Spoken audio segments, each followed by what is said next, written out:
नमस्कार, आप सभी का स्वागत है आपके अपने चैनल जिसका नाम है इकोज ऑफ गैस्टेटे। आज मैं आप सबके लिए लेकर आया हूँ हिस्ट्री के मोस्ट इम्पॉर्टेंट क्वेश्चंस जो कि हैं हिस्ट्री ऑफ चाइना से रिलेटेड। ये सेक्शन बहुत ही इम्पोर्टेंट होने वाला है क्योंकि इसमें आप पाएंगे कुछ ऐसे क्वेश्चंस जो आज तक हमारे DSSB के एग्जाम्स में पीजीटी हिस्ट्री के अंदर पूछे गए हैं और आने की संभावनाएं भी देखी जाती हैं।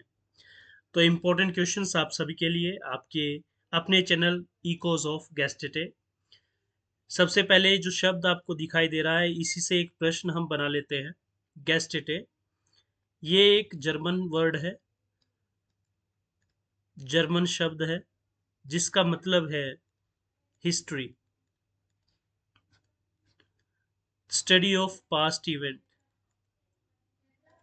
तो पास्ट इवेंट्स को जानने के लिए हमने एक शब्द लिया that is gestate. And this term history जो डिराइव हुई है लैटिन वर्ड से जिसका नाम है हिस्टोरिया। तो ये हमारे कुछ इंपॉर्टेंट क्वेश्चंस इससे भी बनते हैं। अब हम सबसे पहले अपना एक प्रश्न पे आते हैं। फर्स्ट क्वेश्चन आपकी स्क्रीन पर, which was the last imperial dynasty of China? चीन का अंतिम शाही राजवंश कौन सा था? Option A Shang, option B Zhou, option C Qing, option D none of these. इसका करेक्ट आंसर रहेगा छिंग डायनेस्टी। तो हमारा जो छिंग डायनेस्टी है ये इसका करेक्ट आंसर है। ये हमारी लास्ट इंपीरियल डायनेस्टी थी, अंतिम शाही राजवंश था चीन के इतिहास के अंदर देखा जाए तो। Second question, which was the long lasting dynasty in Chinese history? पहले हमने देखा था कि लास्ट डायनेस्टी कौन सी थी, अब हम देख रहे हैं सबसे लंबे समय तक चलने वाली, सबसे लंबे समय तक चलने वाला जो राजवंश था चाइना का उसका नाम क्या था? Option A Shang, option B Zhou, option C Qing या ऑप्शन डी मिंग। तो आपका आंसर रहेगा option B Zhou. Third question, which dynasty was the first to use literary codes? साहित्यिक अभिलेखों का उपयोग करने वाला पहला राजवंश कौन सा था? Option A Zhou, option B Shang, option C Qing, option D Ming. तो आपका करेक्ट आंसर रहेगा ऑप्शन ए झोऊ। यहाँ पर एक बात और जानने लायक है, वो ये कि लिटरेरी रिकॉर्ड्स जो था उसका तो प्रयोग इन्होंने पहली बार किया ही था, साथ ही चाइना के इतिहास में सबसे पहले आयरन का उपयोग करने वाले जो थे, लोहे का उपयोग करने वाली जो डायनेस्टी थी वो भी झोऊ डायनेस्टी हमारी थी। तो ये पॉइंट भी आपको याद रखना है। Question number 4, what was the name given to the period of last 2 century of Zhou dynasty called? Zhou राजवंश की पिछली 2 शताब्दियों की अवधि को क्या नाम दिया गया था? तो ऑप्शन ए है emerging states, option B the warring states, option C the warring states, option D the ending states. तो इसका करेक्ट आंसर रहेगा option B the warring states. Question number 5, name the ruler who constructed Great Wall of China? तो China की जो great wall थी वो किस राजवंश के द्वारा बनाई गई या किस शासक के द्वारा बनाई? अगर ये प्रश्न आए तो आपको लिखना है, देखिएगा ऑप्शन क्या रहेंगे। Option A Shang Qing, option B Qing Zhou, option C छिंग शिहागुंडी या ऑप्शन डी शैंग झाऊ। तो ये छिंग वंश का शासक था, छिंग वंश का सबसे पहला शासक जिसने ग्रेट वॉल ऑफ चाइना, जिसको हम चीन की महान दीवार बोलते हैं, वो बनवाई। ऑप्शन है option C. Question number 6, who among the following was the disciple of Confucius? तो कन्फ्यूशियस के शिष्य निम्नलिखित में से कौन से हैं? Option A Laozi, option B Fencius, option C Dencius या ऑप्शन सी मैंसियस। तो इसका करेक्ट आंसर रहेगा option D Mencius. Question number 7, the teaching of Confucius are compiled in? Confucius की शिक्षाएं कहाँ संकलित हैं? Option A Daodejing, option B Kuomintang, option C Analects या option D none of these. तो इसका आंसर रहेगा option C. Question number 8, who propounded the policy of डाओइज्म?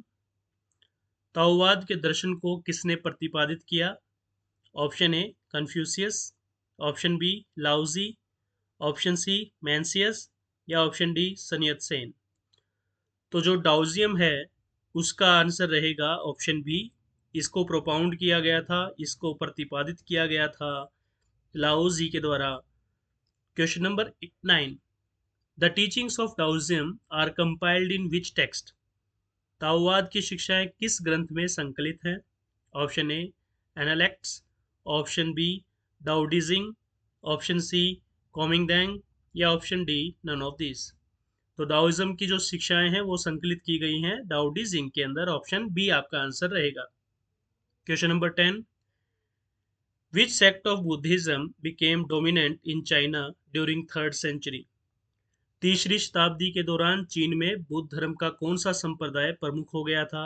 Option A Hinayana, option B Mahayana, option C Theravadi या नन ऑफ डीज। तो इसका correct answer रहेगा आपका 3rd century में चाइना के अंदर जो बौद्ध धर्म की शाखा थी वो थी महायान। महायान जो है वो बुद्धिज्म डोमिनेंट हो गया था चाइना के अंदर 3rd सेंचुरी के दौरान। Question number 11, which Mongol ruler ruled China in 13th century? 13वीं शताब्दी में किस मंगोल शासक ने चीन पर शासन किया? Option A Jochi, option B Kublai Khan, option C Genghis Khan, option C Qabacha. तो इसका करेक्ट आंसर आपका रहेगा option B Kublai Khan. Question number 12, who use the term tribute system? Tribute system शब्द का प्रयोग किसने किया? Option A John King layer bank, ये लिखा जा सकता है जेके। तो इसको लिखने का तरीका है जेके भी लिखा जा सकता है और पूरा नाम भी आ सकता है John King. John King Fairbank या फिर option C Harry King layer bank, liar bank बोल सकते हैं तो एच के लायर बैंक हो सकता है। And option D Harry King Fairbank. तो इसका करेक्ट आंसर है ट्रिब्यूट सिस्टम जो प्रतिपादित किया था वो थे हमारे J K Fairbank, John King Fairbank. Option B is the correct answer. Question number 13, in which year first opium war began? किस वर्ष में पहला अफीम युद्ध हुआ? तो आप ऑप्शन देखिएगा। ऑप्शन है option A 1839, option B 1840, option C 1841, option D 1842। तो करेक्ट आपका आंसर है ऑप्शन बी 1840। तो हमारे प्रथम अफीम युद्ध की शुरुआत जो है 1840 में हुई थी और अफीम युद्ध का अंत जो है वो हुआ था हमारा 1842 में। कौन सी संधि थी जिसके अंतर्गत इसका अंत हुआ 1842 में, वो भी हम नेक्स्ट क्वेश्चंस के अंदर देखेंगे। क्वेश्चन नंबर 14 में ही वो क्वेश्चन आ गया है। Under which treaty the first opium war ended? किस संधि के तहत पहली अफीम जो युद्ध था वो समाप्त हो गया था। यहाँ पर आप हो गया था लिखें। Option A treaty of Nanking, option B treaty of Tientsin, option C treaty of Whampoa, option D treaty of Wangxia. तो आंसर आपका रहेगा यहाँ पर ट्रीटी ऑफ नैनकिंग। फर्स्ट अफीम वार जो था वो एंड हुआ था हमारा ट्रीटी ऑफ नैनकिंग में। तो इसका क्वेश्चन है आपका नैनकिंग रहेगा। और इसका ईयर अगर पूछा जाए ट्रीटी ऑफ नैनकिंग कब साइन की गई थी तो दैट वाज इन ईयर 1842 जो हमने पिछले क्वेश्चन में देखा था। Question number 15, in which year second opium war began? हमारा सेकेंड ओपियम वार जो था वो कब शुरू हुआ? Option A 1856, option B 1857, option C 1858 और ऑप्शन डी 1859। तो इसका करेक्ट आंसर है 1858। दूसरा अफीम युद्ध जो था उसकी शुरुआत हुई थी 1858 में और इसके अंतर्गत आप चीज़ देख पाएंगे कि अफीम युद्ध का अंत कब हुआ। तो वो अफीम युद्ध का अंत जो था वो हमारा 1860 में हुआ था। तो 1858 से लेकर 1860 तक ये अफीम युद्ध दूसरा चला था। पहला अफीम युद्ध आपने देखा, जो हमारा फर्स्ट ओपियम वार था, वो हुआ था हमारा 1840 से लेकर 1842 के बीच में,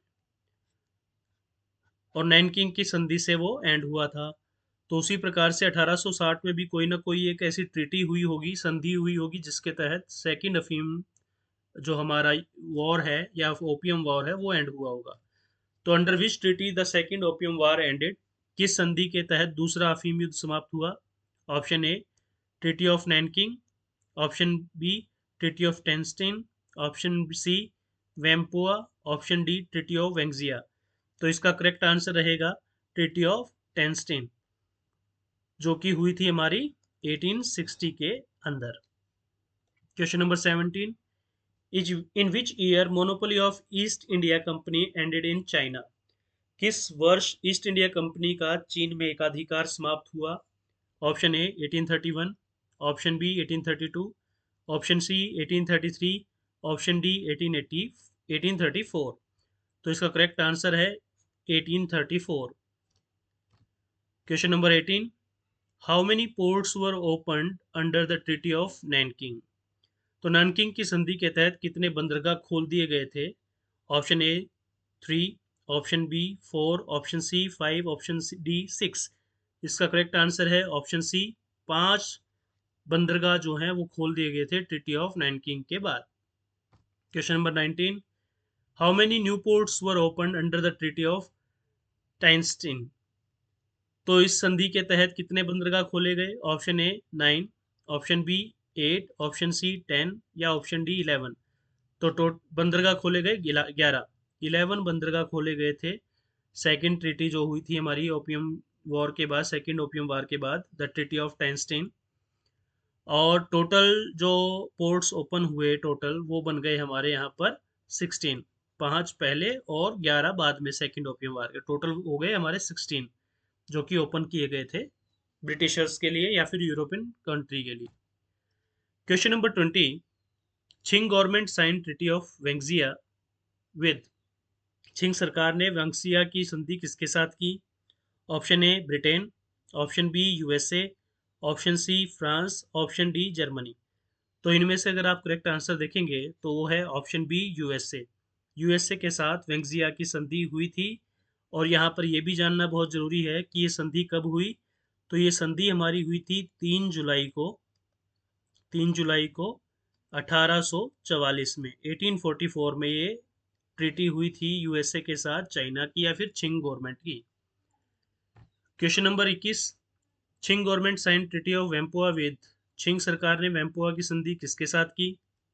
option A Britain, option B USA, option C France या फिर option D Germany.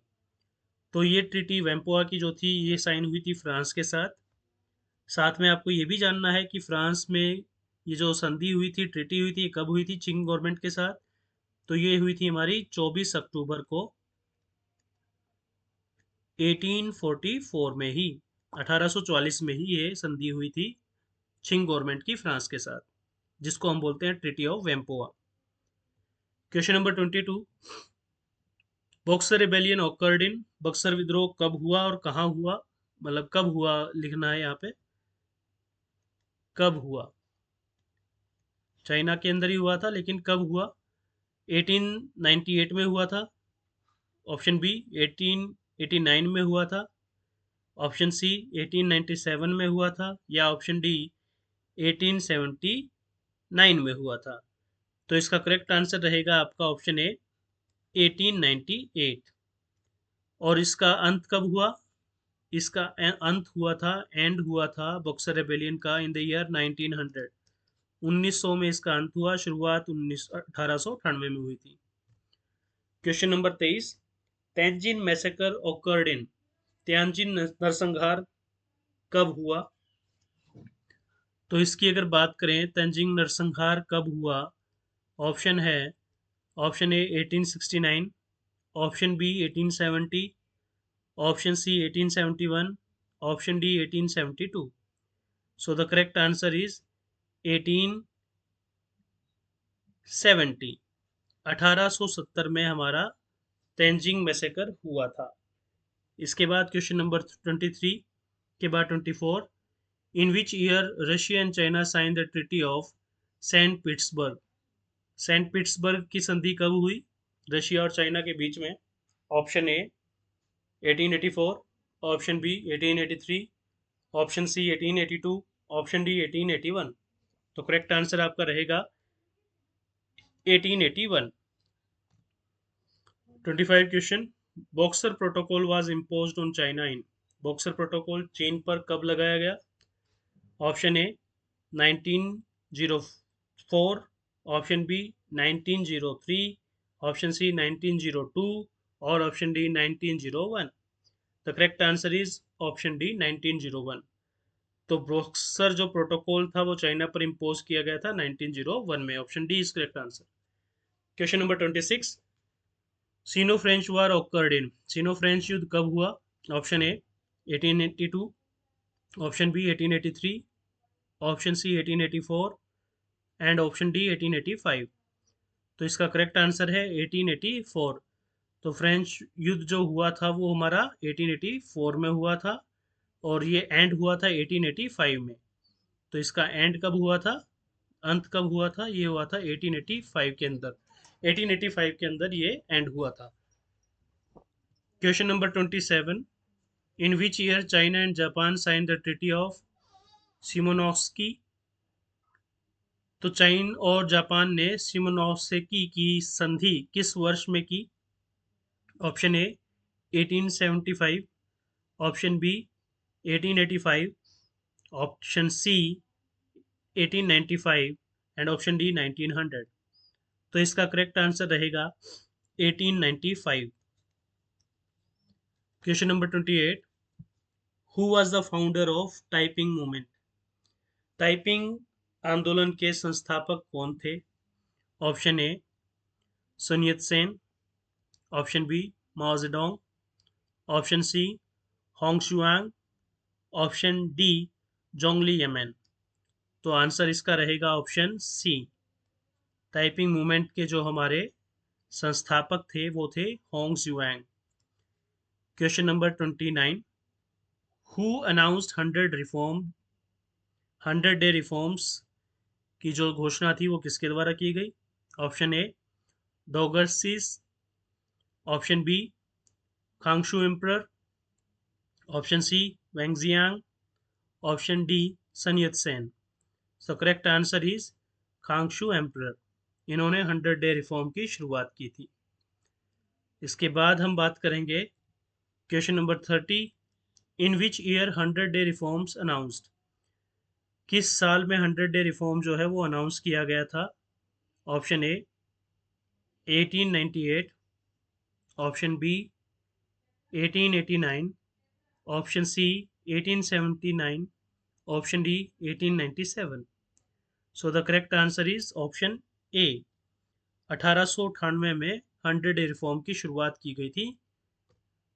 Question number 30, in which year Chinese government या फिर चाइनीज कम्युनिस्ट पार्टी फॉर्म्ड। चीनी कम्युनिस्ट पार्टी का गठन किस वर्ष में हुआ? Option A 1949, option B 1939, option C 1921, option D 1931। तो correct answer is option A 1949 में चाइनीज कम्युनिस्ट पार्टी की शुरुआत हुई थी या गठन इसका किया गया था चाइना के अंदर।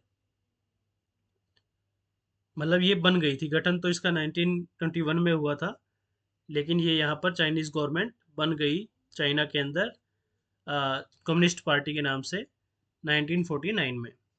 Question number 32, which among the following was not expounded by sun yat-sen as people's principle. निम्नलिखित में से किस सिद्धांत को sun yat-sen ने लोगों के सिद्धांत के रूप में प्रस्तुत नहीं किया? Option A nationalism, option B democracy, option C livelihood, option D brotherhood. तो इनमें से 3 का किया गया था और नेक्स्ट का नहीं किया। टोटल 3 थे जिसको एक्सपाउंड किया गया था sun yat-sen ने पीपल्स प्रिंसिपल के अंतर्गत। और इनमें से करेक्ट आंसर जो है वो है ऑप्शन ए, बी और सी। लेकिन पूछ रखा है इसमें से कि कौन सा सिद्धांत प्रस्तुत नहीं किया गया था, तो ऑप्शन डी आपका रहेगा, क्योंकि ब्रदरहुड 3 प्रिंसिपल्स में से नहीं था। Question number 33, in which year Chinese communist party came to power in China? तो इसका करेक्ट आंसर रहेगा 1949। ये क्वेश्चन हमने थोड़ा सा, इसमें एक चीज़ रह गई। क्वेश्चन नंबर 31 में हम देखेंगे, तो इसको थोड़ा सा आप सुधारिए। ये है कि पार्टी का गठन कब हुआ था, पार्टी बनी कब कब थी, पावर में कब आई? पावर में ये आई थी हमारी 1949 में, लेकिन इसका जो गठन हुआ था ये हुआ था 1921 में। तो इसको आप थोड़ा सा करेक्ट कर लीजिएगा, ये 1949 में ना होके ये हमारी कब आई, 1921 में इसका गठन किया गया था, लेकिन पावर में आई थी 1949 में, जो हमारा एक क्वेश्चन है। क्वेश्चन नंबर 33, कि in which year Chinese communist party came to power?